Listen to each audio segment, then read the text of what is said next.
Good morning. My name is Iris Beer and I'm going to tell you some details of a European Union funded project which is called RentalCal and which deals with legal and other framework conditions of energy efficiency in European rental housing.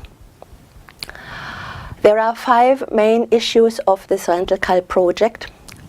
The rental housing perspective is taken, so we want to look at landlords and their investments and the profitability of energy investments from the landlord's point of view.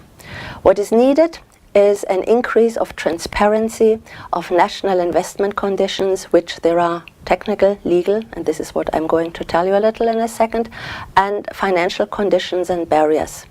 Governance issues are of importance. What is the impact of stakeholders who are involved into energy efficiency?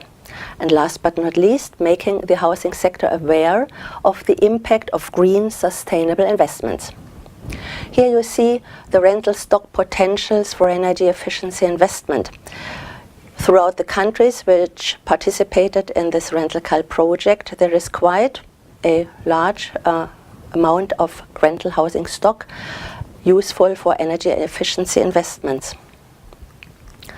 There are legal barriers when it comes to energy efficiency investments in the rent setting mechanisms. Rent setting and rent increase reflect naturally the market situation based on the contractual freedom, with certain ceilings in some countries, for instance in France and in Germany. Rent control, if at all, happens via court supervision initiated by the tenants. Rent mechanisms are mainly regarded as barriers to investments in countries like France, Germany, the Netherlands and the UK. In some countries like Czech Republic, in Poland for instance, they are seen as neutral, and only in Spain and Great Britain they are seen as facilitators of energy efficiency investments. The contract period relates to energy efficiency investments. There are fixed period contracts where the rent increase is only taking place with each new contract, and in unlimited period contracts you have to have a mechanism for rent increases within the lifetime of the contract. Rent increase linked to increase in energy efficiency, and in some countries like France and Germany there is a special instrument called rental table which appreciates green premiums and allows for rental surcharges for measurable energy efficiency activities. Overall, energy efficiency investments are refinanced via rent increases. Maintenance and modernization costs are to be seen as legal barriers as well. You might know that mainly tenants pay for the maintenance costs for heat and hot water, and in some countries there is the obligation of metering and billing these running costs, heat and hot water, and these metering and billing mechanisms are a prerequisite for consumer awareness and energy saving. Energy efficiency modernization investments are, as I already mentioned, refinanced via rent increases in all countries, and this is seen as a significant split incentive. A split incentive barrier means that the cost transfer is lowering the green value margins and prolongs the payback period of deep retrofits. Here you see some hidden barriers visualized. Hidden barriers are such as no metering, cost sharing, the lack of trust in energy efficiency, and communication. Communication is a big issue, not knowing sufficiently enough about the investment, about the financing conditions, and therefore this can be seen as a hidden barrier. Here you have an overview of the heterogeneous investors. Be aware that there are different investors who owns flats, houses. This can be professional investors, it can be housing companies, but it can also be small private landlords. And you see with these flags the variety of investors, which is a problem as such as well. There are money-related barriers for investors, as you can see from these pillars. There is low green value in various countries. There is poor financial accessibility, high initial cost for the investment, and another incentive barriers, all making it difficult for investors to invest into energy efficiency.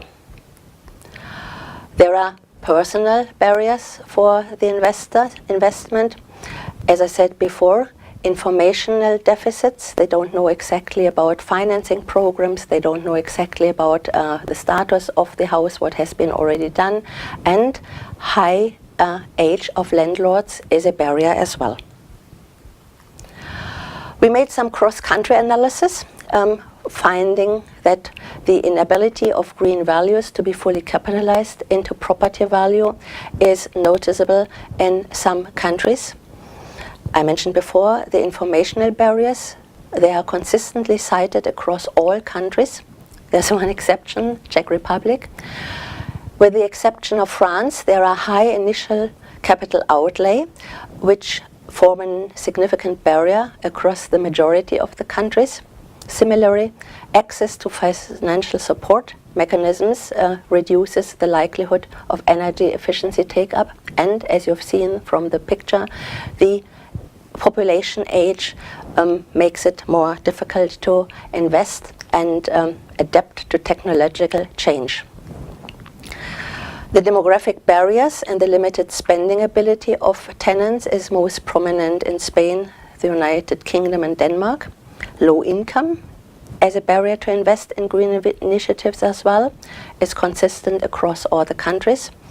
Tenants substitute away from energy efficiency, and energy efficiency retrofits are perceived as a secondary priority by tenants in the majority of countries, with the exception of Denmark.